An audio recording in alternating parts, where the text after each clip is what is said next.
and you introduce yourselves. Okay, I'm Terry Wing. And I'm Delight Wing Dodyk. And both our paternal and maternal grandparents built houses on Lake Garfield in the 20s and 30s. So that's where Right. our roots start. Right, the house across the lake, Wingwood it was called, was built by obviously our father's parents, and was completed in 1929. I think it was earlier than that, but anyway. Oh, I thought it was I was- 29. I thought that was a good. I would have said 27, but anyway. Just beat the crash. And this house was completed in 35. It was built, yeah, over the winter of 34, 35. Because my first appearance here was strung from the struts of a Model T. I was born in April of 34, so I was a little guy when I arrived. And I'm told that the car couldn't go up the hill at this side, the east side of the dam on the Tyringham Road. It was a quite steep little hill. So they had to turn around and back up the hill because the gear ratio was such that that was the only direction they could go and make it up that rise. That was the dam that cracked later on, but maybe we'll get to that. Yeah. My first memories of Monterey are from Wingwood. And Wingwood is at one end of Eaton Road. The house is still there, but it's been dramatically changed and upgraded. Actually, it's a nicer house now than it was. But our Wing grandparents lived in Brooklyn at the time, and a number of their friends and friends, I think, from the Congregational Church there were in Monterey, and they bought property, I think, from Mr. Parker, who's the Parker Cove Parker, and had a lovely big piece of property there in a fir forest. I mean, I remember the great big white pines and the sound of the pines. But that's my first memory of Monterey. Now, this house was there. It was built in, as I say, 34, 35. But I don't remember coming and staying here until I was a little older. We used to spend almost a good portion of the summer during World War II at Wingwood on the other side of the lake. Right. And our father and grandfather would come up from New York City on the train to Great Barrington, and we'd just go up and stay for a good period of time. Right. Yeah. And that house was situated on a hillside, so you went down quite a ways to the lake on a winding path down. So by the time you got down, you were ready to swim, and you swam, and then by the time you got back to the house, you were ready for a shower, because the path was a log arrangement with earth behind it, and you got climb up, and it kept doing switchbacks up the hill to get to the house level. So you were pretty warmed up by the time you got there. I remember at our father at the train going with excitement to pick him up on Friday, and then on Sunday having to say goodbye. And I remember having this terrible feeling in my throat when he had to go back to work and get on the train and chug off, because it was a steam engine in those days. I remember the steam engines because the wheels were so big, and you stood there. It was quite a dramatic thing to watch the steam engine come in. Yeah, but our grandparents, the Wing grandparents, camped, I think, in that area before they bought the land and put the house up. I think they maybe rented a house. Maybe they even rented Parker's house. I don't know, for a while there. Then this house, I want to read a few things from my grandmother's family book. Mother's mother. My mother's mother, Our mother's Catherine mother. and Earl Adams, started coming to this side of the lake in 1923, and they had a good friend was friends were Robert and Mabel Brown, who built the log cabin that you're going to go see, I suspect. And they had camped here for quite a long time before they bought property from the Dowds. It was part of the Dowd farm. And built their cabin, and they had quite a collection of friends that were connected to Oberlin. My grandparents, Adams, were both Oberlin graduates, and a number of the friends that built around here, the folks next door, the Lutzes, Kathy Wasick's grandparents were all classmates at Oberlin, class of 1900 and 1902, I think. So they started coming up, and my grandmother kept what she called the family book, which is an annual sort of diary about what was going on in the family, rife with pictures and all. And this is what she wrote in August of 1923. Betty, that's my mother, went to Camp Mohawk for 2 weeks, and Jean, my aunt, Our aunt. Yeah. our aunt, stayed with Miss Perry, while Jack, that's our uncle, and I went to Monterey, Massachusetts to visit the Browns. Jack helped Uncle Rob build a log cabin and sailed the lake and paddled and swam and flirted with the girls at Fernway Camp and had a glorious time. The Fernway Camp then became a WASA and now has been broken up into cottage houses. And then Actually, let me break in. The log cabin is built of chestnut logs, and it was Robert Brown was the chaplain at Oberlin, I believe. No, he was the minister in Waterbury, Connecticut. Oh. Well, in any case, he brought, on weekends, he would have retreats and bring young men for a quote, religious retreat, and they would go into the woods and drag out chestnut logs because the chestnuts had all been hit by the blight and had fallen, many of them had fallen, so they dragged them out and then floated them across the lake behind a rowboat and to the point where the house is, and they used those to construct the building. And it's a true log cabin. It's very interesting, but you got to watch your head because you'll bang into things. The sleeping alcove, or what would you say, balconies? Lofts, thank you, are pretty low. So, anyway.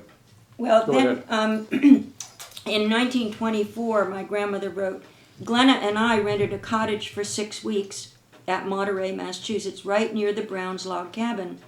And we each took 2 children with us. I took Nellie, my very good maid. My grandmother always had a maid here after they built this house.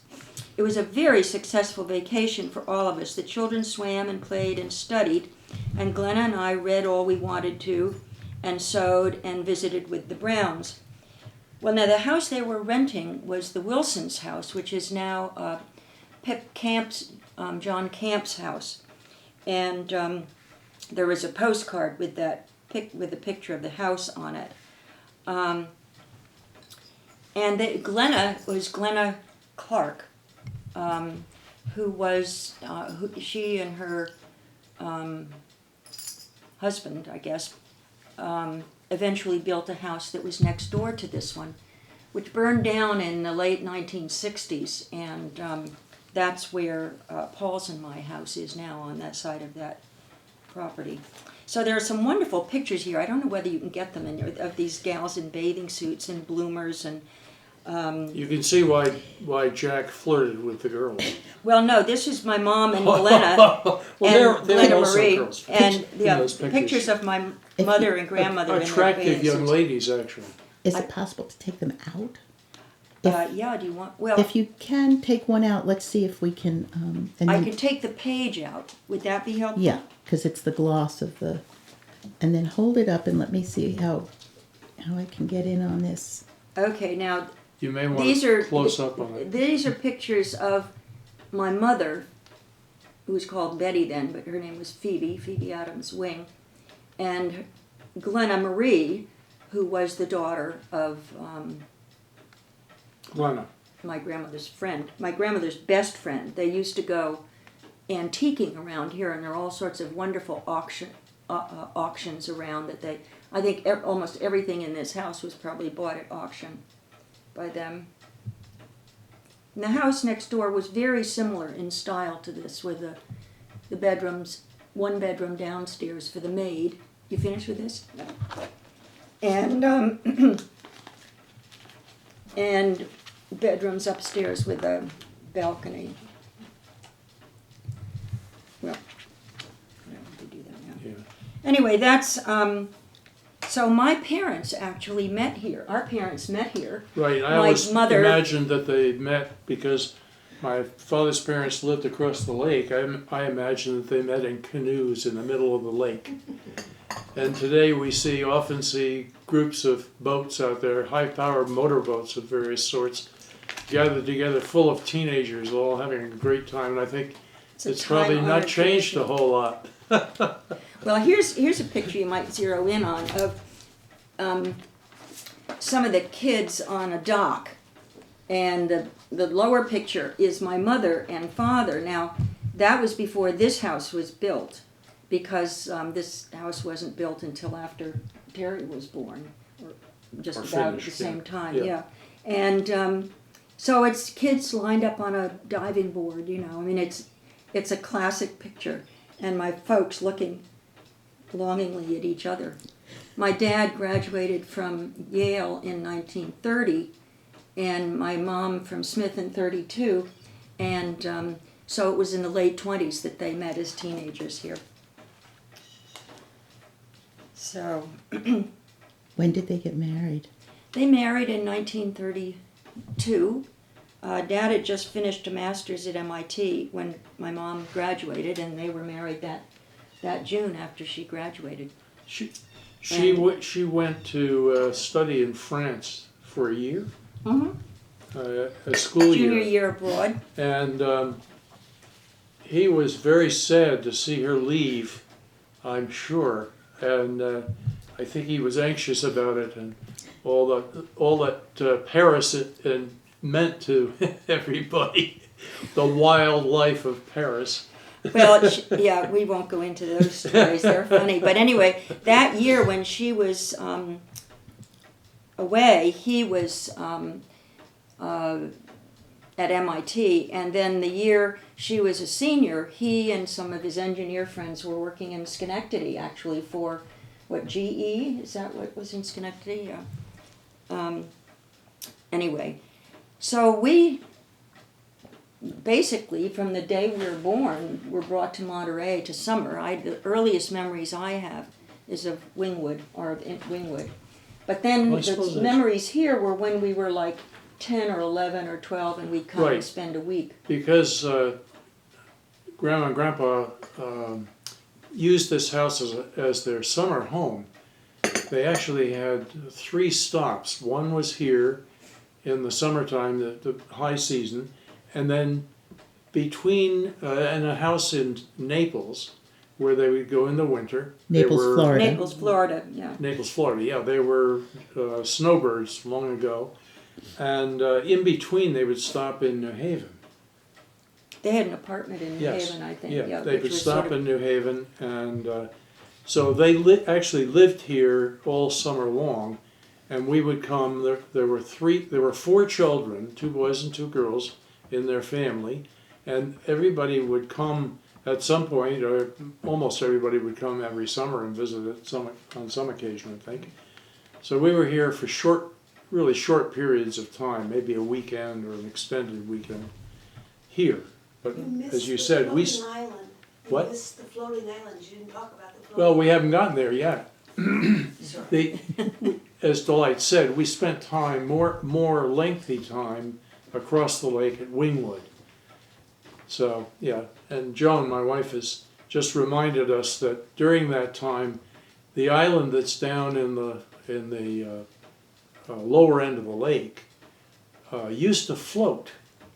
And it was a piece of land that had broken away, had trees on it. It was a floating island for real, and it broke away from one of these coves at some point in a storm, I suppose. But it would move from place to place, and I was told, or Dad always talked about, the time that they came and found that the island had gotten close to land and it stuck there, and they wanted to keep it floating, so they got out in the rain with the rowboats and pulled it off to the shore so that Are you It wouldn't kidding? I ca- always No, thought I'm that not was kidding. apocryphal. I'm not, no, well, it may be. It didn't I have don't- trees on it then, it just had little bushes. Well, it had enough growth to bind the thing together so that it floated. And there was earth on it. I mean, there were things growing on it. So, We'll take that with a grain well, of salt. no, I think it was true. I think it was absolutely true. Okay. Absolutely. Well, somebody else may remember the floating island. Maybe. Too, I don't know. But yeah, the times that we had here, at Wingwood we'd actually go and stay for the summer, and that was during the war, so you couldn't go back and forth anyway. Maybe there was one car between several families, so whenever anybody Right. And The other thing about this side of the lake, these several families, there were four that I'm aware of. Initially, there was Adams, Brown, Clark, and Davis, and those A, B, C, D. And my father, being an electronics engineer and never being able to sit still for more than 5 minutes because he needed something to do, rigged up a phone system between the four houses, and that enabled or enhanced the possibility of going to Great Barrington once and buying the supplies for all of the houses. The families really shared, as a lot of Americans did during the war. Everybody was involved in the effort to win the war, Second World War, and really did share a lot because gas was rationed, everything was rationed. Shoes, butter, goodness knows. well, also Julius Minor, Julius and Lester ran the store. Mrs. Minor was the organist at the church, and they lived in the house that's now owned by the Edie and Stan Ross. And Lester was the one who did the books, and he was very quiet. Julius was a very social man, and he took his little truck, which must have been a Ford. We have a picture of it of some- upstairs. And would drive around and deliver things, and he would deliver produce and groceries. And I don't know how he knew what we wanted, but there must have been some system to leave off the. Well, there were list. telephones. I mean, the Not at that- intercom system here was in addition to a regular telephone, a landline. I don't think the phones No. were difficult, but Well, they worked. Anyway, You don't. I'm you not don't sure think there was a phone. Well, anyway, I he would deliver things, and that was his favorite thing because, of course, it gave him a chance to talk with everybody, and he was sort of the mobile. He was village Mr. well. Monterey. He really was. He knew everything. He knew everybody. He knew all the history, and most of the history of the whole area was in his garage. Yeah. He had a garage that was an unbelievable museum full of arrowheads and bric-a-brac of all sorts. It was amazing, and the upper floor of the store also was crammed full of goodies. I probably had things that they'd sold in the 19th century up in the upper level of the store. But the store was terrific too. The other thing that we did was we got our milk from the Tryons. Yes, yes. And you would go down. They had a barn that was right on the Tyringham Road and is now a long, narrow house, but it was once a barn. And on the end of that building, nearest the town, nearest the church, you can see it. There's an entryway that's down a bit, and that used to be where the milk was kept in a cooler there. And the milk and cream and stuff like that.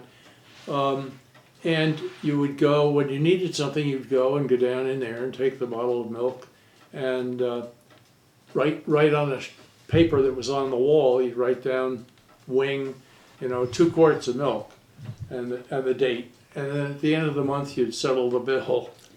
So it was I all remember on one of my most vivid memories of going there was going just after the cows had been polled their horns cut out, and I remember that scene. It was memorable. Let's put it that way. They did it? You watched them do it? No, but the cows had been done, and they were still had those sort of raw things where their horns had been. Anyway, one of those memories. But regarding the general store, when it was, the walls were lined with shelves and drawers that stored things, and when the miners gave the store up, the next purchasers were, and this is in the 1960s, I think. Well into the 1960s. It was bought by a sort of a new age group that wanted to sell natural products and stuff. And that was fine. It didn't last very long. I don't think it even lasted a year. But what they did was to basically gut the inside of the store and take out the old counter where there'd been an enormous wooden counter that had obviously had lots of action on it over time, and then a glass box at one end where Julius always had a wheel of Vermont cheddar or New York State cheddar cheese in it. And they took all of those things out and got rid of them and put in modern-looking, sort of Danish-looking wood stuff. Would dramatically change the inside of the store. But their business plan didn't work. And I think that's at the point when the Phoenixes bought the store, wasn't it? I don't know. I think that may have know. been it. But Store there was isn't that a store hiatus. anymore. Yeah, that hiatus. Well, it We've served the got- community for a long time in many Yeah. different ways. Both sets of our parents were very loyal to the church in Monterey. And I remember first going to church when Ray Ward was the minister there. I don't know the history of the church, but in fact, the cross that's there was given as a memorial gift for Rachel and Harley Lutz, Kip Wassick's grandparents. But that was a dutiful thing. Every Sunday was to go to church with them, and no matter Right. what you were doing here. I remember the women all going wearing hats and gloves. I mean, it was You really, dressed up. really, sure. yeah, and everybody dressed. My grandmother Wing was a native of Western Pennsylvania, as was my grandfather, and she was really a small town girl. And I think the couple of months or 2.5 months she spent in Monterey in the summers were really what kept her going for the year. She became very good friends with Nina and Della Tryon, and was part of the Ladies' Guild at the church, and it was a very comfortable place for her. She, was always making things for the church fair and what have you. The interesting thing to me about both families is that they had a maid every summer, both families. My grandmother Wing brought her maid from Brooklyn with her, and my grandmother Adams used to hire somebody especially to come and stay in the summer, and usually it was a school teacher who wanted to get out and be in the area, do something different. And they had the first floor bedroom and bath, which was theirs, and they fixed meals and did whatever. And when the house was sort of run like a summer camp, in a way. You got up at a certain time and you came down to breakfast dressed with your bed made Dinner was at 6 o'clock sharp. And lunch was at 12:30, and you came. Somebody was fixing the meals. You didn't go prowl around and grab food in the kitchen by any stretch. The meals were sit-down meals at the dining room table. Your hands were washed. You didn't eat with your fingers. No Right. bathing suits. What? No bathing suits. No bathing gosh, suits, no. No And after bathing lunch, Although everybody would have a nap. everybody would have a rest, and grandmother and grandfather would go up into their rooms and have a rest. They had separate rooms, as long as I can remember. They had separate rooms, and then any kids and family who were here would have to go and lie down the way you would at camp. You didn't have to go to sleep, but you couldn't talk. You had to be there. And then the afternoon would start, and then there'd be around 4 o'clock in the afternoon, ginger ale and pretzels would be served as a snack, and you would come up from the lake, and the afternoon was basically when everybody was down at the lake swimming, and we both learned to swim here. Well, yeah. At least I did, didn't you? I don't know where they would swim, but There was one summer, I don't know, were you here the summer that, that Aunt Mabel, Aunt Isabel and Uncle Earl took over the house, grandmother and grandfather left or went somewhere, and all the cousins were here? And the cousins were, the Clark cousins were there too? Anyway, it was all teenagers, sort of 14 to 18. And maybe that was what the picture over here on the wall was. Maybe that was the same time. With Jana, no, that was, if you, well, that Shepherd? could have been. She wasn't Shepherd then, No, she but was. Jana Davis, I guess. And then John and Ann Peterson. Ann Peterson, But right? it was And Toby and Kiki Clark were there, and us. yes, and then In that but then picture. it was the boys from Florida. Earl. They weren't there. They're not in that picture, but No, but the summer I'm talking yes, about. Yeah, that could be. They were there. It finally evolved into a kind of a pattern that when the grandsons, not about the granddaughters, but when the grandsons got to be, I don't know, 13, 14, they would come, Grandpa would have us come and stay here for a couple of weeks.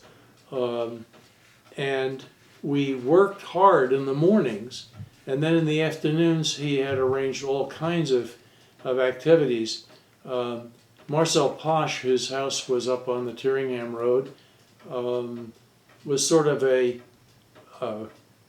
very good friend of my grandfather. They became good friends. Marcel had been a fencing instructor at West Point, and he was a horseman. He was an equestrian, and he knew how to do almost anything.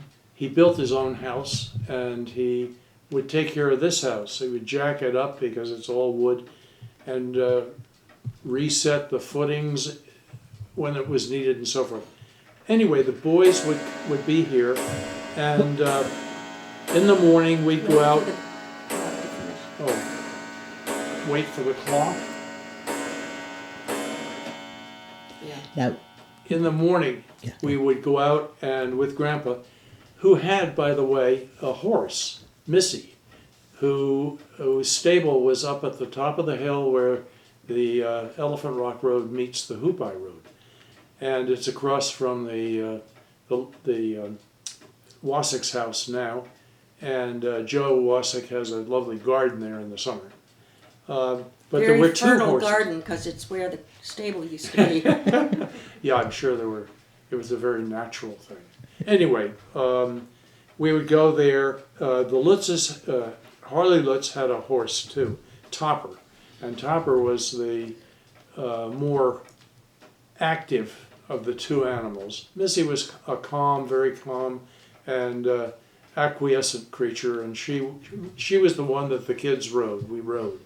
But we learned to ride horseback, and then we would take care of the horse. In the morning we'd have to go up and clean the stable and curry the horses and feed them and so forth. And then we would ride. In the afternoons we'd go out and ride with Grandfather occasionally. I remember once riding over toward the park. What? The park. What park? Over there. You mean the old? No, the national park, the state park. Oh, Beartown. Beartown Mountain, thank you, Beartown Forest. And as we went along, some kind of an animal crossed the road ahead of us, some distance ahead, and seemed to have a tail that curled up. And when the horses got there, they were a little uneasy about it. So I think it was... can you go back? You got the The cuckoo cuckoo clock. clock. Just go back a minute or two, just to, Where? Riding? yeah, Oh, about around Beartown. The boys were here for No, a period of time. No, the They would... Beartown is where you left off. Oh, Beartown Forest, all right.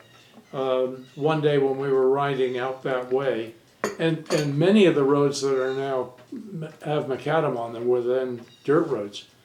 And we would ride along, and that particular time, we saw an animal cross the road ahead of us, and it was a big cat of some sort. It seemed to have a lion-like tail, and the horses did shy a little bit, but not very much. So who knows what that was? I always think of it as being a mountain lion, you know. So anyway, that's also a absolutely true story, and that we would fix the roads. We'd clean the culverts and generally shape the road up, and we'd get wood in and for fires and so forth, and generally do in the morning the chores that needed to be done, and then in the afternoon we'd do things such as swimming lessons, horseback riding lessons,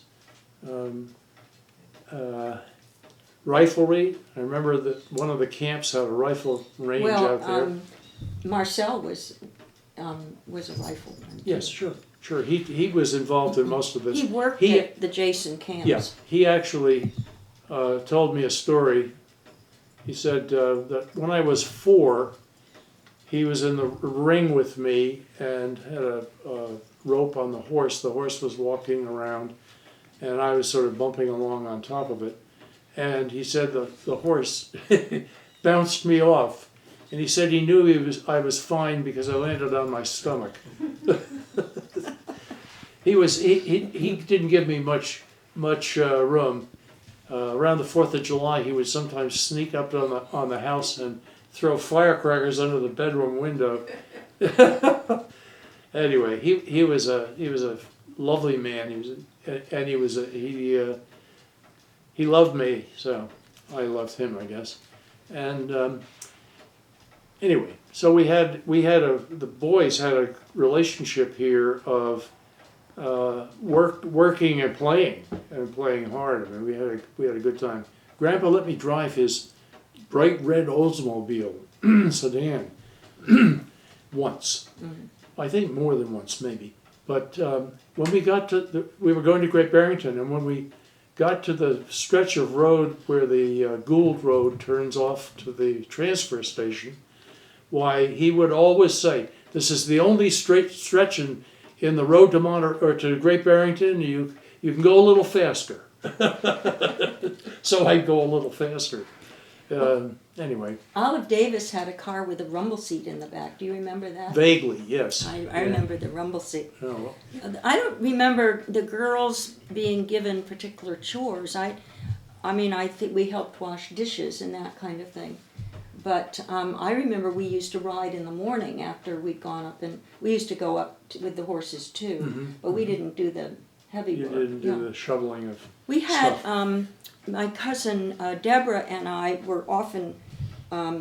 It was planned that we were here together, and grandmother also introduced us to Barbara Johnson, who lived in the Wilson house, and Judy Hayes.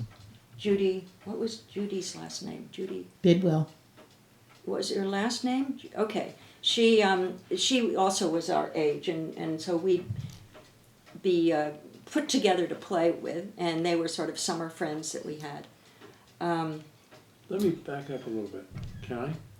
Or do you want to keep going? Could I get a word in edgewise? Well, you've done pretty well. Okay. Keep at it.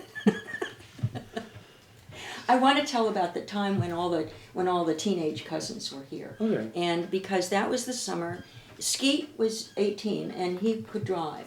So we went off one sort of overcast day to go to Ashentully. And we found a way into Ashentully, the Marble Palace in the Tyringham Valley. We found the original coach road, carriage road that went up to the house. And we couldn't drive up it because it was all pitted or rutted, but we walked up. And this was before the house burned down. And we found a way into the house, the basement, the kitchen was in the basement. We were reveal all this to the world? Yeah, because it's goodness. fascinating. The basement was the kitchen and storage, and there was a wine cellar. We found a way into the basement. It was empty, totally empty, no furniture. And it was sort of all we had was the daylight. I don't think we even had a flashlight with us. But we snuck in and went upstairs and explored that whole house. And it was very spooky and scary, but it was very exciting because you could see that building, at the end of the valley there, just white, and we called it the Marble Palace, with the 4 columns. And the front of the first floor was a great big sort of ballroom with a balcony facing onto it. And then downstairs, that was 2 stories high, and there were a dining room and another room downstairs. It was designed by the same man who helped design the Mount, and it had a courtyard that you came into from up the hill down into the courtyard, sort of the way the Mount has this entry courtyard.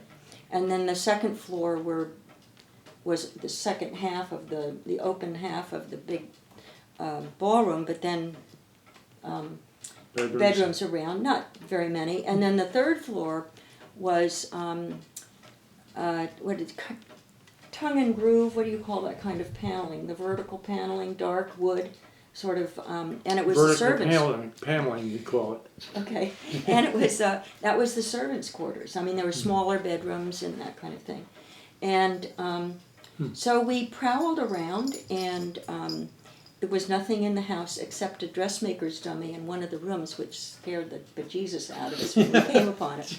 And then the gardens, of course, who had that wonderful terrace on the front with the columns, and the gardens at the side that you can still go into, walled gardens that you step down into, had the same kind of effect as the stone garden at the Mount. And we didn't do any damage, we didn't do anything, we just prowled around and felt extremely adventuresome and a little bit naughty. And it was only 2 years after that the thing burned down, which was astounding. And when it first burned down, the chimneys for the house were still standing, and there were 2, or actually probably 4 chimneys that went up. The foundations would have been in the basement, 3 stories. They were enormous, much taller than the columns that are there now. And over the years, I think they were pushed down because they actually were wider at the top than they were at the bottom, because they probably had fireplaces, not just the chimney. But anyway, that was a great excitement. I wanted to get that in because I know that grandmother had gone there. Now I can get in. But my grandmother talked about going to the fairs there.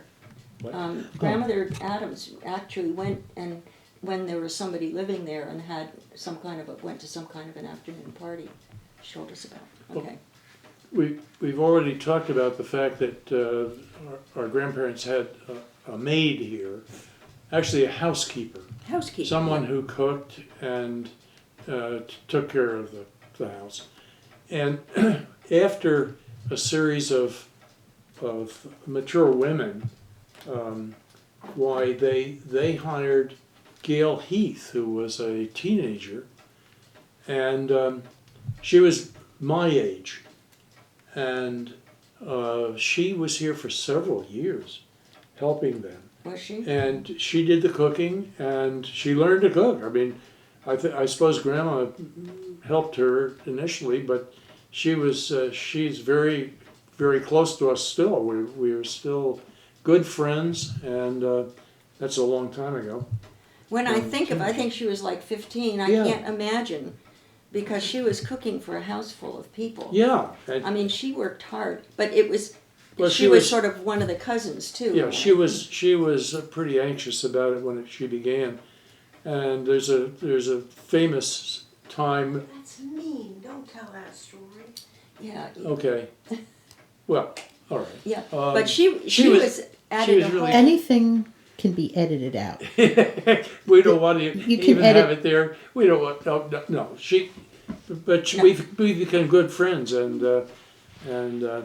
with Kenny Heath too, or Bob Heath, and she became, after they were married. They've been friends for ages. We bought a pig from them one year, and a frozen pig in our freezer, butchered, and half of a cow, or a quarter of a cow, I can't remember.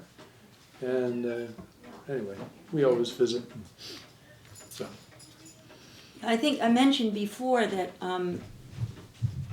my grandmother and Glenna Clark next door and Rachel Lutz used to go to auctions all the time. And I guess, I mean, at that point when they were furnishing these houses, you could get wonderful old pieces of furniture. at that time, they really were used furniture.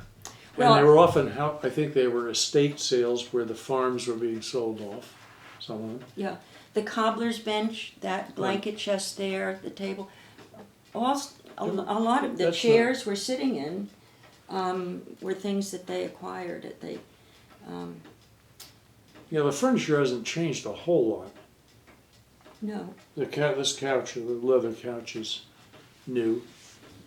So we were pretty much up to talking a little bit about World War II and the sense of community and sharing. Right. So you want to sort of take off from there and what sort of happened after the war? Well, yeah, after World War II, the grandparents were fairly well along at that point. My grandfather Wing died in 1945. Mm-hmm. He was a lawyer in New York City. And the house, Wingwood, on the other side of the lake, it was sold in 1949, I think. Not after several years of renting, and my parents were in charge of that process, and it became very onerous. It was very difficult. Some of the renters were wonderful people and became friends. I remember I can't remember his name though. There was a man there who was, I think he had a position in Washington of some sort, and he took me with his family in his big car at enormous speed up to near North Adams someplace, where there was a demonstration of a farm. And in one day, 24 hours, all the contractors and everybody came in and transformed a decrepit old farm into everything brand new. House, barns, outbuildings of all sorts, ponds, everything. It was incredible. It was really incredible, but I was scared to death both going and coming by how fast he drove. Yeah. Well, now I do that, unfortunately. Our grandfather Wing drove a black Packard, and he used to turn off the engine and roll down the hill. Coast. Well, the Eaton Road goes up a little bit, not a lot, but there is a hill there before you reach the top where the road either goes to what was Wingwood or down to the Indian Cave Lodge. And so he would roll down to save gas. And of course that was very exciting. We loved that. That was the big treat to go into town. But anyway, the house, eventually when it was sold, it was bought by a family named Ives, who were kin to the Emmels. And Mrs. Ives was an Emmel. And they used the house... Charlie was a clergyman too in New Haven. In New Haven, yes, yeah. He was. And yeah, go ahead. I'm sorry. They had four boys, and over the years, I mean, they used the house a lot, and sometimes they rented the house. You rented the house from them with your family for a couple of summers, didn't you? That was the time when the raccoons raided the garbage pails. Oh, okay. It was very exciting. They had hung the garbage pails on the outside wall, to keep them away from these creatures, but the raccoons were smarter than us, and they would get on top of the pail and somehow pull the lid off and go into the garbage pail, into the garbage, and their favorite things were beer and blueberry pancakes. They had very good taste. And trying to find those things in the garbage was a real mess because they would throw everything else out of the barrel. But they were right there, and it was right under our window. We could watch them working down, would look down slightly and see these full-size raccoons digging away in there. And you know, raccoons are in the bear family, Ursus. And they would fight occasionally for the privilege of getting something good. And when we had we would open the window to take pictures. I have a whole series of pictures of these things looking up at me. And but when we open the window, they stand right up and they're ready to come in the house. They're really bold and brazen. So. Well, that house was eventually sold by the sons who had inherited the house when their parents died. But before we get to that, before we get to when the house was sold to the Ives, one of the renters, and I don't remember their name at all, in the fall when we had to close the house up because it was a summer cottage, my father and I with bushel baskets would walk back and forth across the hill going down to the lake picking up liquor bottles, bushels and bushels of whiskey and gin, you name it. They sat on the stone patio out in front of the house overlooking the lake and finish these bottles and just toss them down the lake, down the hill. Anyway, that was... Speaking of garbage, no, seriously, I mean, there was no transfer station, there may have been a town dump, but... Oh, there was a dump, sure. The dump was wonderful. Well, yes, but that was later. I mean, initially, what happened was across the road here, at the beginning of each season, my grandfather would dig a pit. Probably Marcel would dig a pit. Well, anyway, a pit was dug, and that's where the garbage went. Yep. And then at the end of the season, and every time you took much of anything, you'd put a little bit of dirt on top. At the end of the season, it was filled up. And a story that I never witnessed, but I understand, was what they would do with things like bottles and cans would be to put them out, take them out in a boat, and just dump them in the lake. I remember doing that with my grandfather Wing on the other side of the lake. Again, big boxes or bushel baskets and so forth, full of bottles and cans. Take them out in the lake and dump them. Well, the environmental consciousness was probably really pretty low. Green. Yeah, I remember when we decided to put the tennis court there was this wonderful area which had wonderful mushrooms growing in it. So I think probably what was under the ground there had lots of interesting stuff in it. Maybe. But yeah, there really were no municipal services that I remember. I mean, there was always a sale at the church of things like potholders and napkins, aprons and what have you. And there was the gas station, and there was a tea room, basically. The tea room was very full. Parker Harmon had the gas station up there. Yeah. And the tea room was the Tryons, and I think Della worked behind the counter, and you could go in and get ice cream and sandwiches and stuff. And it used to be sort of one of the places where the camp counselors would hang out in the summer, and that was always very interesting to go in there. I mean, the camp counselors, that summer with all the teenagers here that I was telling you about, what made it particularly interesting was that there were some boy counselors who seemed to get attached to our little group. Yeah. Yeah. But there were the two camps. There was the Jason camps, the boys and girls camps, and then Camp Glenmere next door. And we sort of rose with the bugle reveille from the camps. We could hear the bugle calls. And every summer they had little sailboats, and I'm thinking of Glenmere had docks with little sailboats, and the girls would learn to sail. And then at the end of camp, they would have a ceremony, which involved putting candles into eggshells and putting them out on the lake to float down the lake. And that would always be very interesting to see the last night of camp. A poor reflection of the fireworks which have come later. What years was that, approximate? What years was that? Well, let's see. 50s? Probably from 1947 to 19. 50 something. Well, let's see, I'm trying to think where I was in school. I mean, from the time I was 10 to probably 15 or 16, 1947 to 1955, 54. Mhm, yep. Yeah. I don't know exactly when the camps closed, but they did, not the Jason camps, they always stayed in the same ownership, but Camp Glenmere changed a couple of times. It was Camp Oasa, and then it was Camp Shalom, and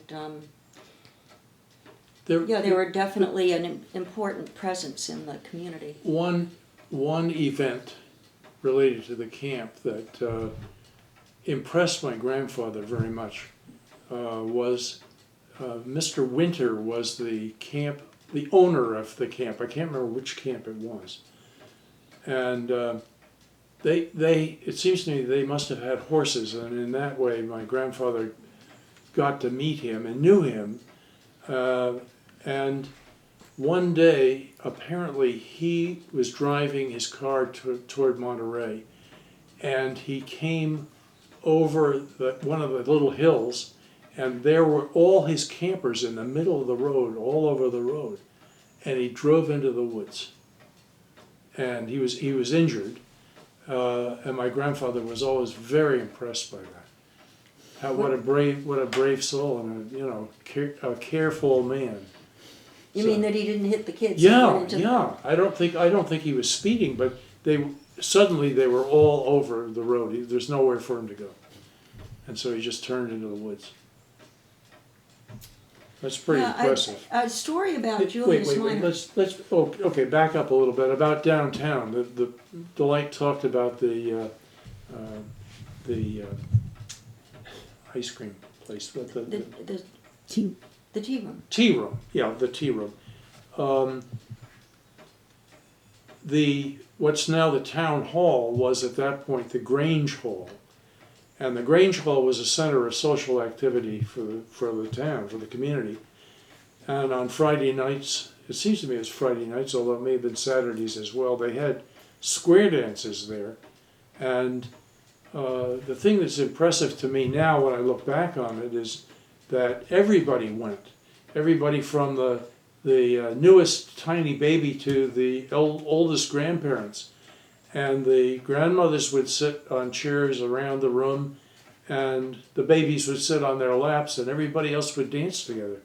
And square dancing, you get couples, and I remember particularly Dick and Barbara Tryon were dance partners of us. They were a little older than we were at the time, but then everybody danced together, and it was a real good intergenerational activity that I think has kind of been lost. Well, Barbara Tryon's family had a house on Eaton Road, pretty much right next to Wingwood. It was one of those big dark shingle houses. Yeah, well, with they green all trim. were big dark. I think, houses. Yeah, and that's how she met Dick. She was a summer person here, and her parents and our grandparents were close friends, or at least summer neighbors, and they were good friends. They were from New York also. Yeah, they were. Yeah, most They were of from that. Westchester, I think. I think there, a Mount lot of Vernon. the people on that side of the lake, the Andersons, whose house was sort of the white, sort of colonial style house on Eaton Road there, were New Yorkers, and a lot of them from Brooklyn. My grandparents, my grandfather was in law practice in New York City, and when they were first married in 1903, they lived in Harlem, and then they moved to Flatbush, Brooklyn, and built a house there. I mean, it was a suburb at the time with houses and with lawns and what have you. And I think a lot of the people that were, I mean, that was sort of the chain migration pattern, was from people knowing people, and some people coming to camp and then deciding to buy property. And the earliest houses were on that side of the lake, surely. Yeah, a lot of people who came as visitors initially loved the place, found it, just like the rest of us, fell in love with Monterey and wanted to be here. and they came back and bought property and built homes. Well, the Eatons initially owned the house that the Lindsays, that Ian and Crystal Lindsay own now on the Marlborough Road, and then they built the Indian Cave Lodge, which was I didn't had to know be that. one of the very earliest houses right on the lake, except down where the boathouses are. Those were the very earliest houses too. I remember when the concrete house was built that's right there overhanging the water. By the mayor of Springfield. Yes, there was a lot of scorn that he had built right on the lake, and it was this modern concrete house. Now it's had different siding put on, and I've never been in. It must be quite a wonderful house for its situation. But I don't know when they started doing real zoning around the lake. I mean, certainly the point was developed before they had any zoning and or anyway lot size and that kind Right. of thing. Well, Zoning this- started really at the late 60s, early 70s because Mr. Schwab cut up that side of the lake. And Yes. Mr. Schwab was from Brooklyn and he had a chicken farm. right. That's right. He Yep. cut up those. Well, this side of the lake, interestingly enough, was initially subdivided into lots for a summer colony by the Bogarts. By the Bogarts. They must lived have bought a big tract from the Dowds and Right. put in the little lakeside drive, and there are a number of cottages in there. Right, and so one could buy, and the lots, there was no zoning structure, so the lots were small, and there were roads laid out and everything, but it never came to fruition. There were a few buildings that were, I think, may have been a part of that, the Bogart cottages. There were 4. I think the Wilson house, what is now the Pip Camp's house. I think, yeah, okay, maybe Emil's so. house, maybe Maybe the so. Roths. Yep, Yeah. could be. But this property that we live on is a substandard lot. It's roughly 100 feet wide, 200. It's got about 100 feet on the lake. Yeah, it's 100 feet on the lake, and just goes back against the mountain, across the road. The road goes through it, and then it extends to a point that's where the land rises sufficiently so my grandfather thought that nobody could ever build there. So that's where he stopped. He'd take that much. Well, now Or- also the one of the things that, I mean, the whole health department end of things is relatively new. I mean, when this house was built, the septic system was just a tank under the house, and I mean, it was a bottomless, inverted bottomless tank. yeah. It had a porthole on the top, but it just was set into a hole in the ground, and then the sewer pipes flowed into it. Well, just sort of emptied into it. And then the water system for this cottage and a number of the cottages here is an above ground system of what used to be iron pipes, now is are plastic pipes that go to the water starts at a spring up the mountain that's now on land that near where Carl Finger lives. And so they have rights to the water but do not own the spring. And that's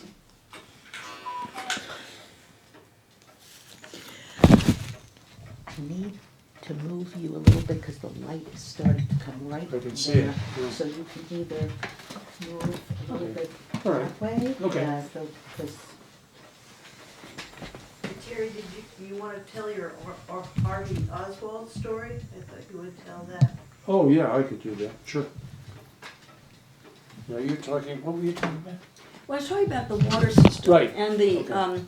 also the road, Elephant Rock Road is a private road that's maintained by the homeowners, but it is years and years ago, it stopped being chained in the winter. So now it does go through to some cottages a little farther down the Quite lake. a number but of them, actually. basically, the initial cottages along here had an association. Well, we still That- have an association, We still have an the association. Elephant Rock Association.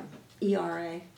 Always like that. ERA? Yeah, but that maintains the road, and many of the houses on it still use the above-ground water system. There are now 2 year-round houses in the association that have their own wells, but it's and there was a clubhouse, the little house that you passed when you first started down Elephant Rock Road on your right. That's Johnson.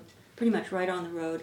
Was initially built as a clubhouse for the association, and it was a spare room that people could use if they had guest overflow. And the it had a washing kitchen. machine was there. They had a washing So you take your machine wash up and wash. and a nice fireplace and a piano, and used to have potluck suppers there and little. Lots and lots of paperback cowboy stories and mysteries. It was a place to go on a rainy day when everybody was getting a little frustrated, and there were summer organized plays and things. Olive Davis, who was a speech teacher in New York City, would put together plays that people would have parts in, and they had community sings. Right, we'd sing. There was the Golden Songbook, which was a paperback songbook that they used, had many copies of, and our grandfather Adams had a wonderful tenor voice, and he was quite a musical guy and loved singing, and so there were always these group sings with somebody banging away at the piano, and there was a ping pong table and what have you. And at some point the association decided it really wasn't needed anymore, so that house was sold. Do this again. It's still. Yeah, I'm gonna move you here, Okay.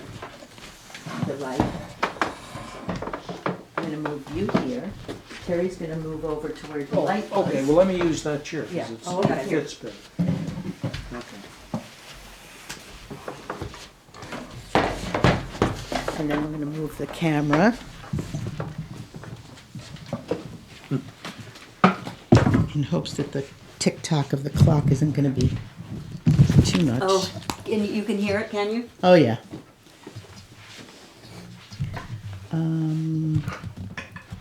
So Is that good? I've got you in the camera. Do you want to be on film?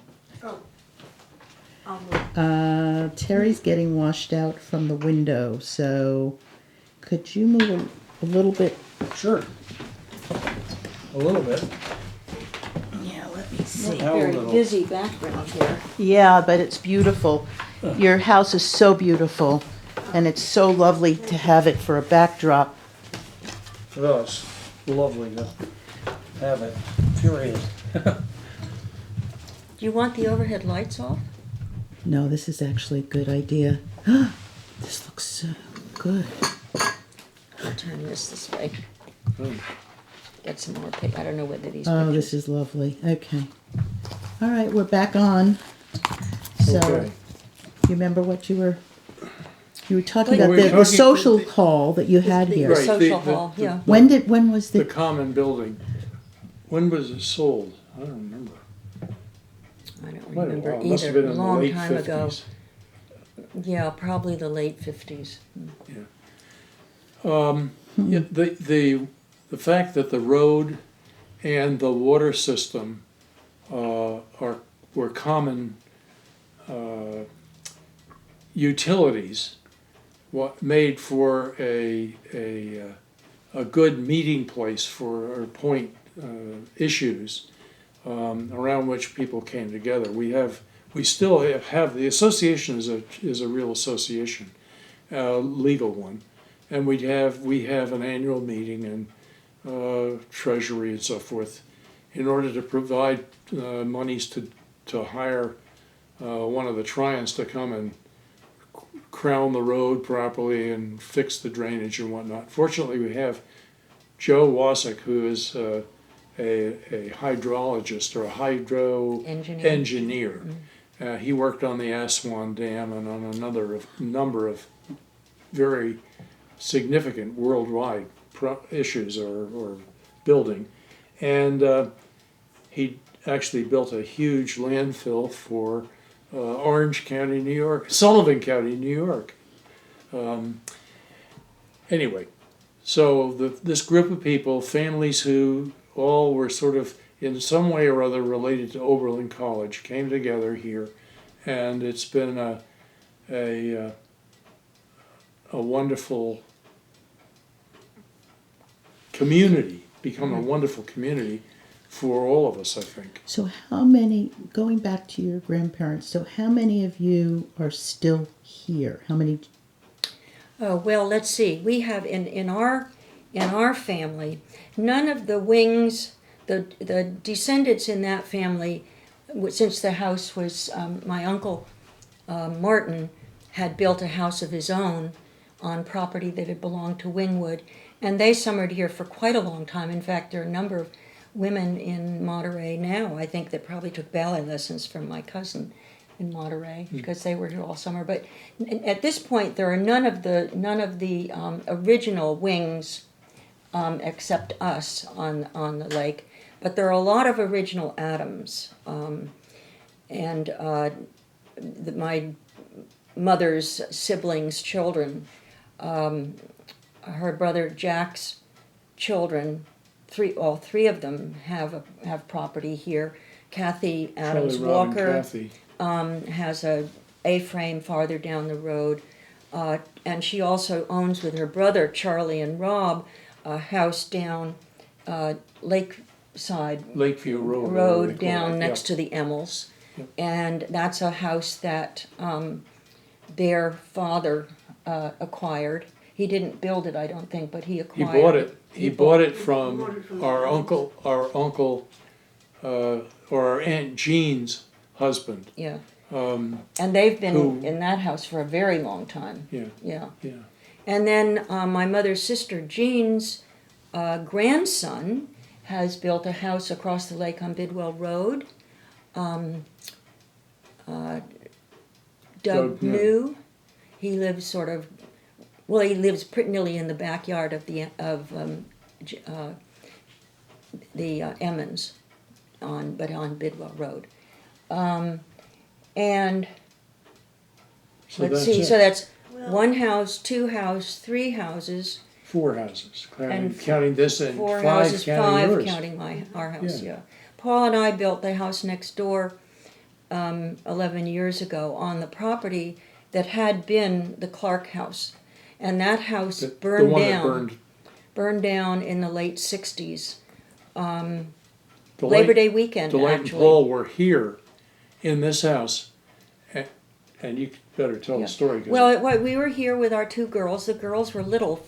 I think Phoebe must have been about, Kayla was 2. She was walking. So let's see, that would have been probably 1967, 68, Labor Day weekend. And we were sitting here at breakfast, and noticing this fog coming through the woods, and we thought, that's funny, we've never seen fog up here. Went to the back door, and it wasn't fog, it was smoke. And we couldn't tell whether it was the house next door or the log cabin. And the house next door had just been closed up for the season, and Aunt Mabel Brown was still at the log cabin. So, of course, we called the fire department, and the fire department came. The fire department at that time was pretty minimal, actually. This is the late 1960s. And by the time they were able to get a pump into the lake, the house went up like tinder, which is a warning to anybody with wooden cottages here. Once they catch fire, they're gone. And fortunately, nobody was there, but everything in the house was destroyed. There was one room, which it had been a later addition, first floor bedroom for Aunt Glenna Clark, and that was not burned. It must have been fireproof of some sort.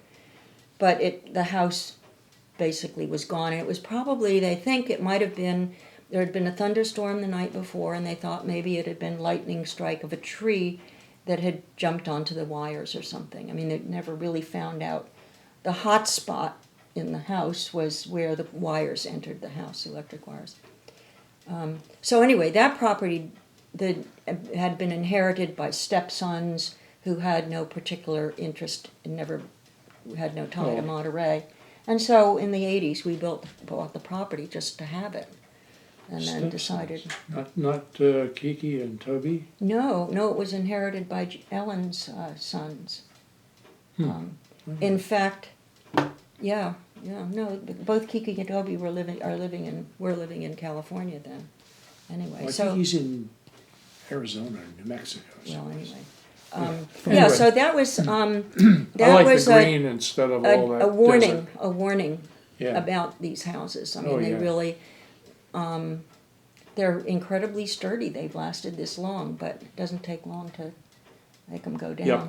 We're very. That's the one threat, and But now the fire department is Yeah, right. very The- professional. I mean, in terms of keeping the road wide enough for the trucks to get down and their pumper and what have you, because at the time the pump that they could put in the lake really didn't have. I mean, the only way to fight it was with fire hoses. I mean, garden hoses, and there was nothing you could do about it.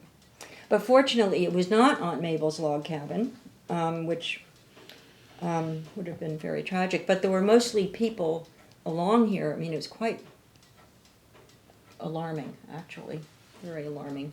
well, okay. I want to tell a funny story now, just to Lighten things. fight. Yeah, right. When I was quite small, I don't know how old, maybe 4. Maybe it was the same time I was thrown off the horse. My grandmother was she did all kinds of things, arts and crafts things. And she painted a lot, and she developed a friendship with the Oswalds, who were, I don't know what nationality they were, but they lived in a house up on Mount Hunger Road. And we would go up there occasionally and visit. And one day, I'm told, I don't remember this, but I'm sure it's true, that we went there, and as we approached the house, the front door opened, and Mr. Oswald came out, whose name was Kalman, yeah, Kalman, K-A-L-M-A-N. Kalman Oswald came out, and I took a look at him, and I said, "You have the biggest nose in the world." To my mother's horror. And then his brother came out, and I said, no, you have the second largest nose in the world.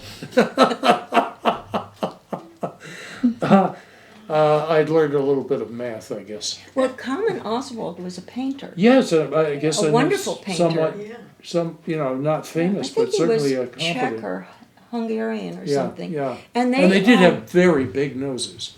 But they owned the house on Mount Hunger Road that is a very old house, and it's in a clearing.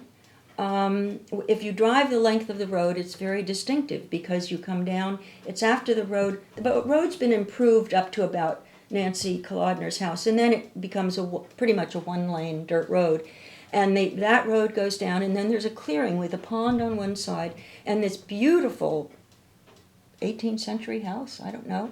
It's I think it's painted dark red, and that's where he lived. And I have one of his paintings. He did beautiful I think his work. wife was there as well, and his brother. yeah. Right. Yeah, Grandma Kay really. She may have even studied with him. Oh, that's something we should point out. Let me read this. Is that Shall I bring one of the paintings in? Would you one like of to see a grandmother's painting? I can't bring Oswald's painting It'll out. take me a minute. This has to do with the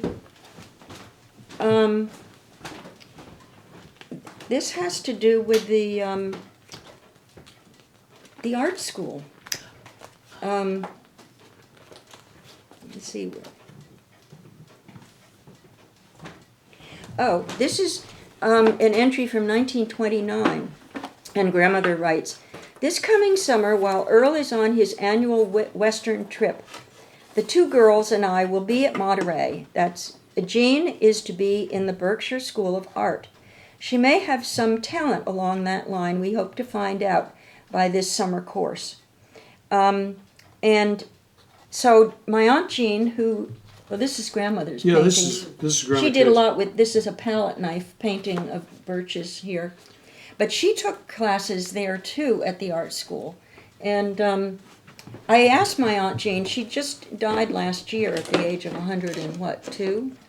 Yeah, I think so. She didn't really actually remember a great deal about it. She remembered going up there, but she didn't have any tales to tell.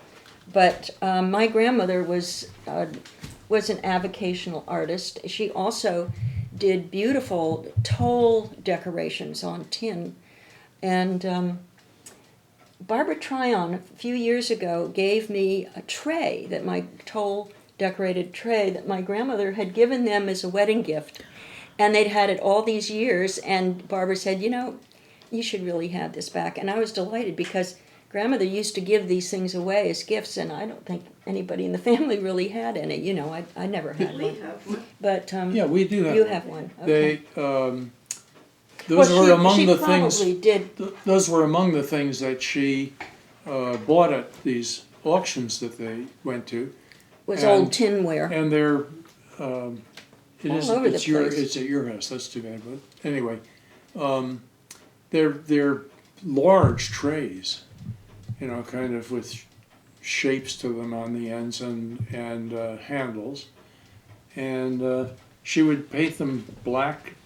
The base was black, Was and a, then there was was a a lot matte black. of matte black, and then a lot of gold design and flowers, or I suppose birds maybe in there too. Yeah, it was it was a 19th century craft, I guess, that she learned and did beautifully well. She did chairs. This one has design on it. You probably can't see it because people have worn it away, but Yeah. it's here in gold on. And in that chair too, she would have done that chair.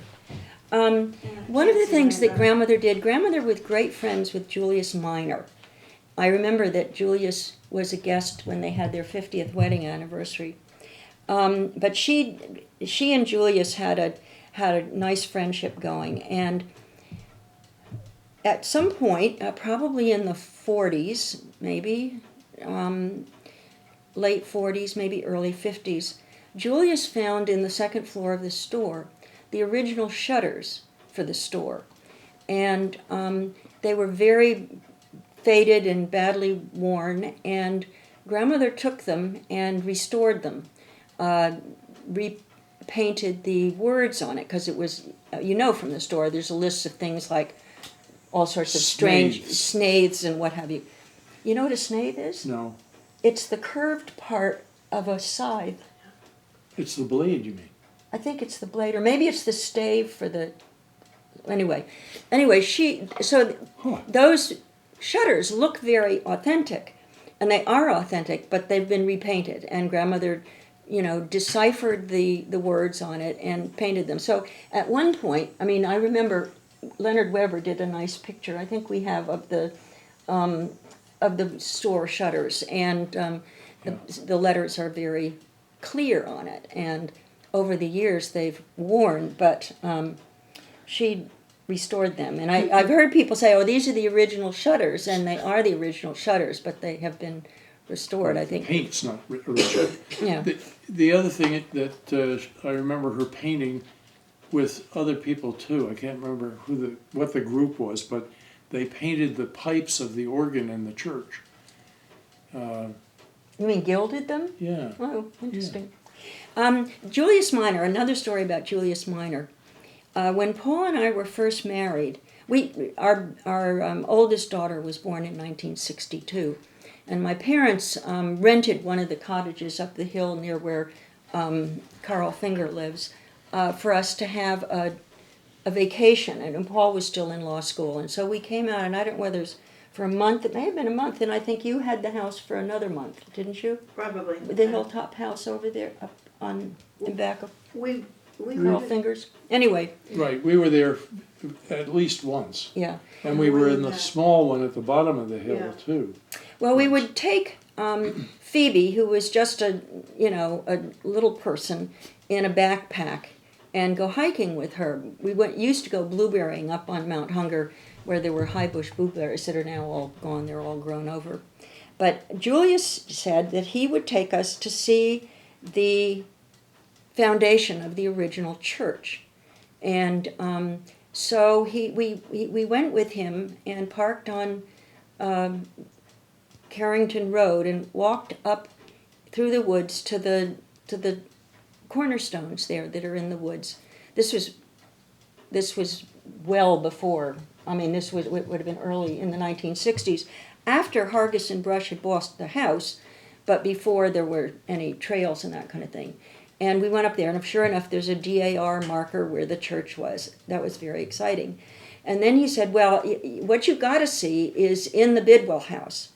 So up we marched trailing Julius up to the front door of the Bidwell house, and Julius knocked, and a woman came to the door. I don't know whether she was a housekeeper or what. And he said, we've come to see the foundation of the chimneys. And he walked right in. And she sort of said, yes, Mr. Miner, I guess. And he walked right in and took us down to the basement of the Bidwell house to see the foundation for the chimney stack there. Have you ever seen that, Wendy? Yeah. And what's it called? walked us through. It's the foundation of the chimney. It's an arch. Yes. Okay. It's an arch. Yeah. And it's enormous. I mean, I can walk through it standing up. So it's got to be at least the opening is at least over 5 feet tall. But that's what Julius would do. I mean, he was the font of history, local history, and he just would love to take time off from the store to go and show you around. And that was probably our most contact that I ever had with him, except running out to the truck when he delivered things. So I can't think of any other stories. Can you, Terry? Do you remember? I mean, we could talk forever, but Do you remember when Mr. Abercrombie lived? Oh yes, he was the sure, librarian. The librarian. Newman Abercrombie. Right, but when was it the Miner's house and when was it the I'm confused. It's the same house? No. Well, yes, it was Mrs. Miner's house. In fact, Newman Abercrombie lived there, my understanding, and Lester did too, and Julius's brother, who never married, and Newman Abercrombie never married, and he was the librarian, and the library was the quintessential librarian. He had long, thin fingers and long fingernails, and he looked like a librarian. He did. Julius and Lester always wore bow ties, white shirts and bow ties to work, and sometimes an elastic, to hold the sleeves up. But Newman was a very benevolent person. He wasn't very chatty, but we always went to the library and took things out of the library. And some of the books I think are still there. I mean, I can't remember the names of them, but I can see the pictures in them. We'd always go and take kids' books out of the library. And then there was always the ladies' sale at the library where there were tables out on the lawn and you could buy aprons and that kind of thing. What? We've talked about the first generation who were here and from whom the house is descended. But my parents, when my father retired, they moved to New Hampshire, and they built a house near Grantham, Granby. Grantham, near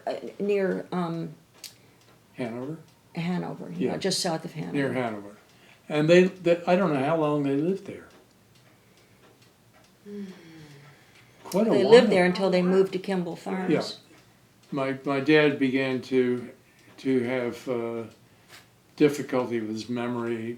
He developed ultimately died of Alzheimer's, but developed dementia, and they needed to move into a place where there was care and that he could receive the kind of care he needed. And so, he would get confused if he was driving. He'd get confused to where he's going, and so they found or they heard about a continuing care retirement community being built by graduates of Dartmouth up near Hanover. And so they signed on for that. They liked the looks of it, and they signed on for it. And then they began to realize, because we lived, Delight and Paul lived in Ridgewood and New Jersey, and we lived in Rockland County, New York, Suffern area, that it was a long drive. It was roughly 5 hours to get up there, and that meant you had to be there for at least 2 days and possibly longer. So then they learned that Kimball Farms was being built, and so they looked at that, and that was made it possible to go up there, drive up in the morning, have lunch together, dinner, midday meal, and a visit, and then get home the same day, and that was much more satisfactory, and it was close to the Lazy A here, Lazy Adams, and the Lazy A. On the front door we have the Brand. brand. We have a branding iron too. My grandfather, we didn't talk about that. Well, There are lots of stories. He was in the. Let me finish this story about my parents. They moved to Kimball Farms as soon as it opened. They called themselves pioneers. They were there before there was any dining facility, so they ate their meals, the dinners, together with a few other couples and individuals who lived there, in an empty apartment. And they would go there, the food would be brought in and so forth, and they really watched the place develop. And ultimately, Dad got to be difficult. He was moved. They said, "Oh, we'll move Phoebe, my mother, we'll move Kyle, my father, into the nursing unit, which was attached directly to the main facility at Kimball Farms." at the time. But yes, at the time, it's since changed. But the nursing unit was designed to deal with people who were physically disabled and mentally alert. And my father was mentally disabled and physically able. Very able. He was a walker. And so Kimball Farms said, "All right."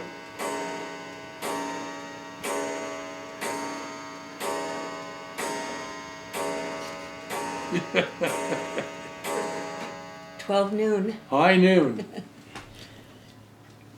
So Kimball Farms said, "This is a continuing care facility, and we will find a place for Kyle," which they did. Sweetbrook, a special nursing unit designed for people with dementia. It's up near Williamstown. We passed it on Route 7 going to see the Clark exhibition of Van Gogh and Whistler's Mother yesterday. It was a wonderful place. It was a square-shaped building, and in the center of it was built around a garden, so that people who wanted to go outside could go outside. They didn't even have to be closely watched, because they couldn't walk away. There was nowhere to go. And Dad loved that. He also would walk around and around and around this square building. He'd wear out a pair of sneakers in a month. I mean, it was just an amazing walker. Anyway, it was a godsend for Mother, and also 1989 was when they moved, I think, to Kimball Farms. 79? 89. The reason I know is our whole family practically, except for you and Paul, moved the same year. Oh, okay. Right, Anyway. your mom. yeah, it was a blessing for my mother too, and she lived at Kimball Farm. Until Dad died. 2004 Yeah. is when she died. Yeah. How old was she? So how old was she? She was 93. I think she was Yeah. born in 1911. Yeah. My when my grandparents Adams died in the late 60s, my parents inherited this house, but they never really well, they It inherited the wasn't house their long house. before they died. It wasn't Actually, their house, it they was their parents' house. Yeah, but they never really used it the way we've used it or my grandparents used it. They were given the house earlier on, I think in the late 50s, early 60s, but they never really used it in the way that we did. So in early 70s, they passed the house on to Terry and me and Paul and Joan, and so that it's been our family summer place ever since the early 70s. I don't know exactly when it was, but it was about 1970, 71. Yeah. Right, and that's interesting too, because our children, Delight has 2 daughters, and we had 3 sons. We now have 2. Our youngest son John died, but the 4 children, our 4 children, really have an attachment to the house as well. Mm-hmm. Even though Delight and Paul have a beautiful house next door, why the kids have a real attachment to this. Our son Daniel had bought a house in Otis, and he and his wife live there in the summertime, and other times as well. It's a year-round house, but he insists on being here at least for a week in the summer. Yeah. The house is a soul home for not just our family, but for this whole extended family of cousins and all, even though they're very far flung and only one family really, and Doug have sort of settled here in the summer. But it's we're now on the 5th generation because we have grandchildren. Both of us have grandchildren, and they love it too. And having a year-round house has sort of dramatically changed our insights into Monterey, because Monterey was always a place to come and, as my grandmother used to say, rusticate. I mean, you came and Kick lived, back. yeah, live sort of a common, a simple, sort of outdoor type life. Being in here in the winter is a very different thing, and it's wonderful. It's entirely different. But to give you an example of sort of the way we used to think of Monterey, actually, was in the mid-70s, I guess, with one of the other families here, we built a tennis court on our lot across the street, and because everybody was into tennis, and it was a great addition to the whole. It was really for the whole community, and so part of opening up the house on Memorial Day weekend was clearing off the tennis court of all the leaves and stuff that had accumulated. And it was a big job. I mean, and they were all sort of wet and wadded in the corners and all, so you couldn't just sweep. You had to sort of scoop and then put it all in the woods and all this kind of thing. And it was involved everybody of a morning, and to clear off the court and put the net up and what have you. Well, we'd been doing that for years until Terry and Joan's daughter-in-law said, "Why don't we rent a leaf blower?" And everybody said, "Do they have rental places around here?" I mean, it never occurred to us to use a leaf blower up there. So from then on, we always rented a leaf blower from Taylor Rental, Taylor Rental, right. and cleaned off the tennis court. But it was, I mean, we'd been living here with a kind of primitive mindset that we don't have anymore. No, it was very strange, I think, because all of a sudden, everybody woke up to the fact that basically Monterey and the area around here had every convenience that we were used to in the New York area. Who's here in the winter? Delight and Paul. We come up as much as we can. We've spent holidays here. You folks have come up occasionally in the winter.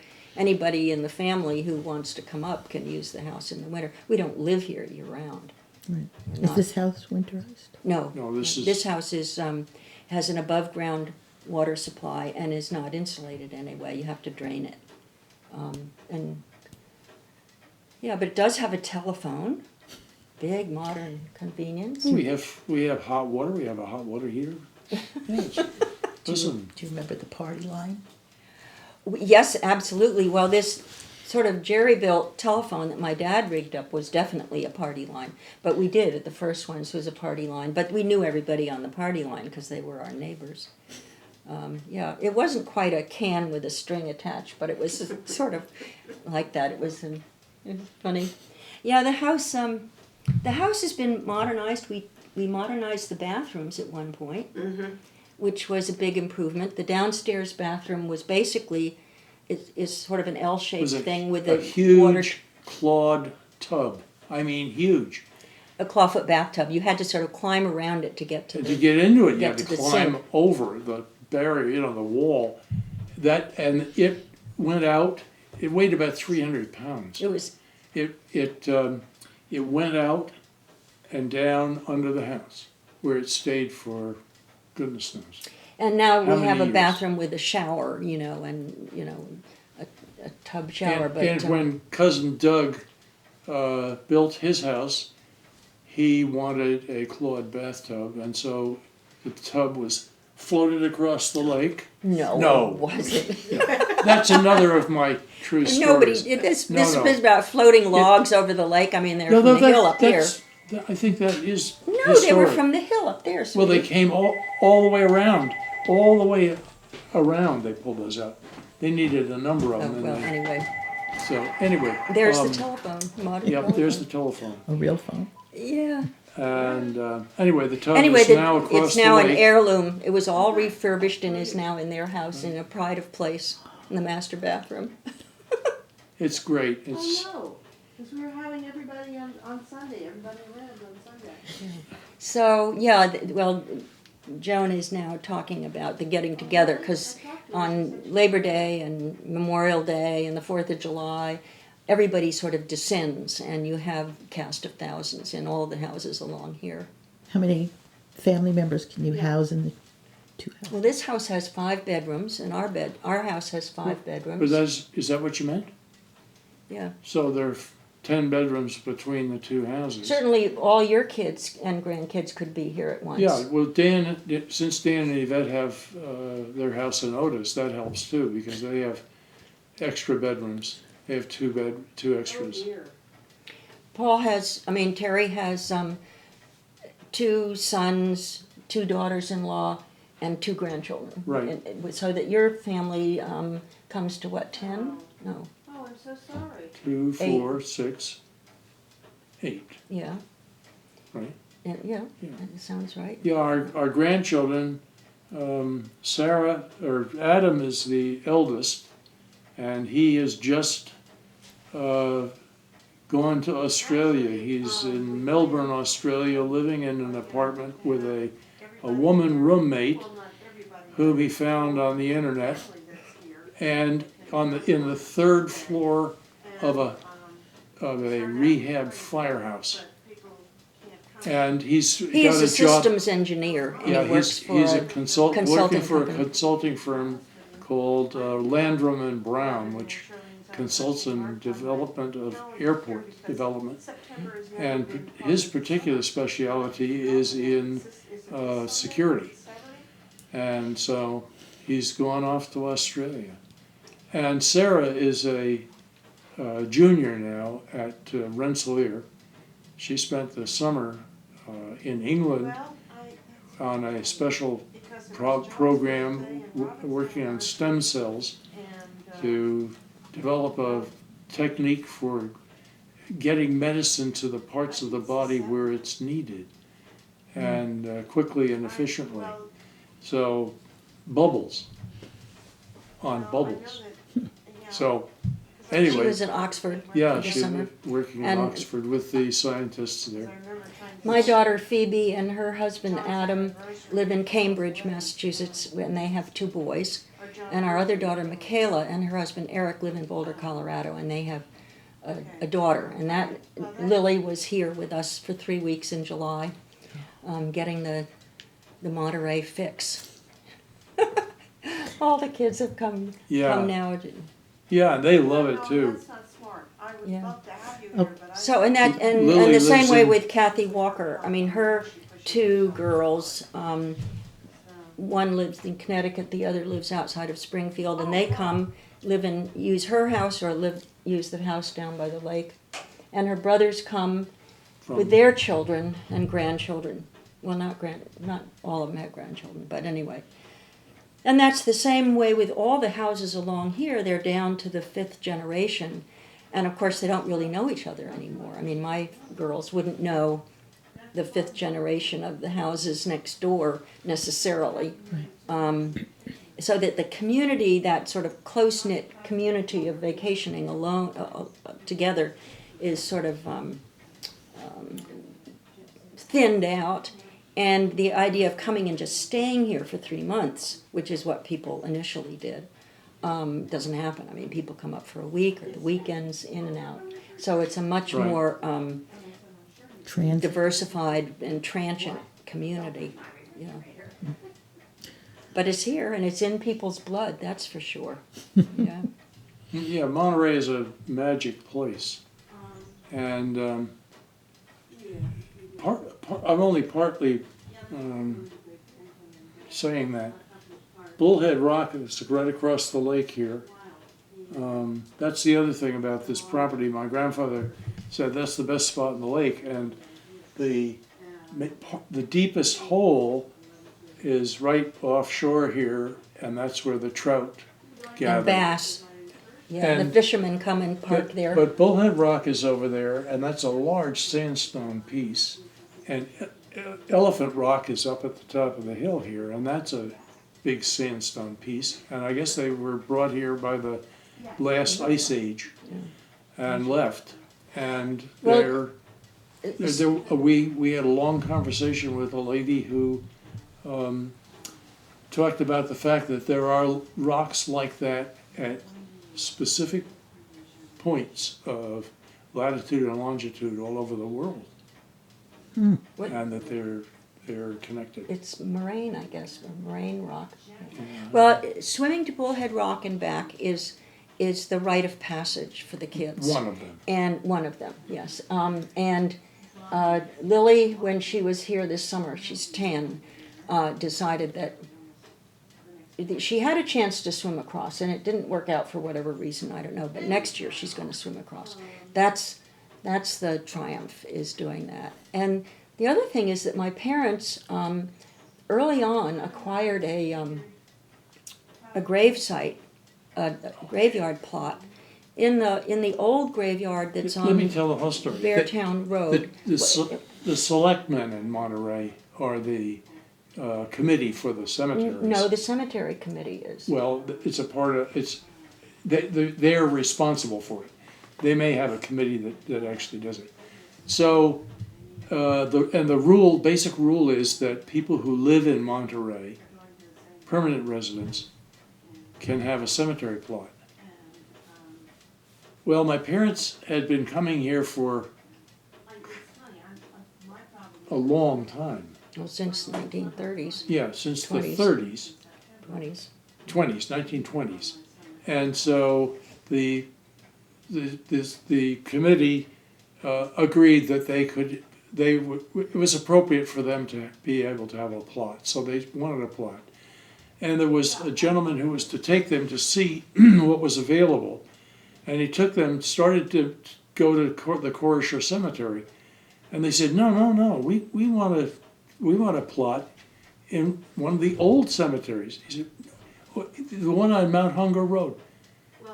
He said, well, nobody wants that anymore. They said, oh, well, we do. And so they were taken over to the Mount Hunger Cemetery and picked out a plot in a corner, one of the back corners, and that was fine. Then they told us, my mother kept telling us, that they were going to not have a marker, they were going to have a picnic table. So that we could come, when we came to visit, we would have a picnic, right? Are you sure you got the right cemetery? Well, it's the one. It's not Mount Hunger Road. It's Beartown Road. I mean, It's Beartown. Beartown. Yeah, I'm sorry, Beartown. You know, the Yes, one I that's know. just beyond the Memorial Green there, where the big the brick parade Langdale ground. houses. It was the parade ground. For It's the one Revolution. farther up there on the right. No, I'm There are sorry. a lot you're of right. people buried there now, modern people. Some. Well, and there are any number of them on Hunger. Some Modern people- people. yeah. Yes, there are some people there. In fact, that's probably where Mom and Dad would rather be, because they used to take a Victrola up there when they were teenagers and fraternize. Smoke pot and drink. I don't think so, but they would dance apparently up on amongst the old graves up there. Terrific. But that's what they said. But anyway, so they do have a nice marker. It's not a traditional stone. Flat. Flat. It's actually a boulder with the side. Sort of a pyramidic thing. Yeah, rock, a big rock. it's a raw boulder with one side that's been. Right, and has, shaved they are buried there, and our son John is also buried there, and a couple of our cats. Really? Oh my goodness, I didn't know that. Well, our Aunt Jean, when she died last year, her wish was to be cremated and have her ashes sprinkled at Elephant Rock. And so that's what they did. When they had a memorial for her They had a last year, ceremony last up fall, there. they sprinkled her ashes at Elephant Rock. Where was she before she passed? She lived at Heritage Village down in Southbury, Connecticut. She was in a continuing care community. Lived there for quite a while. Our parents also, and our son John, were also cremated and buried in that plot. Mm-hmm. And one day I went to see Barbara Swan, Yeah, Barbara? Barbara, yeah. who was the town clerk, right? Is that true? Not for a long time. She's the town historian. What? She's the town historian. Well, who was She the- was the clerk She once, was the wasn't clerk she? when I think went so. to see her. Yeah. And I asked her, we have No, a double Marilyn Brown plot. was the clerk. Oh, maybe it for was long. maybe it was Brown. I don't know. Anyway, I went and asked. I said, "How many burials, cremation burials, could you have in a double, or normal double line?" She said, "I don't know. A lot." So we're anticipating that there will be more names on the stone, and that will be in the woods of Monterey woods. Yep, fertilizing the woods. That's a good I ending. think so, yeah. Sure, I think so. Okay.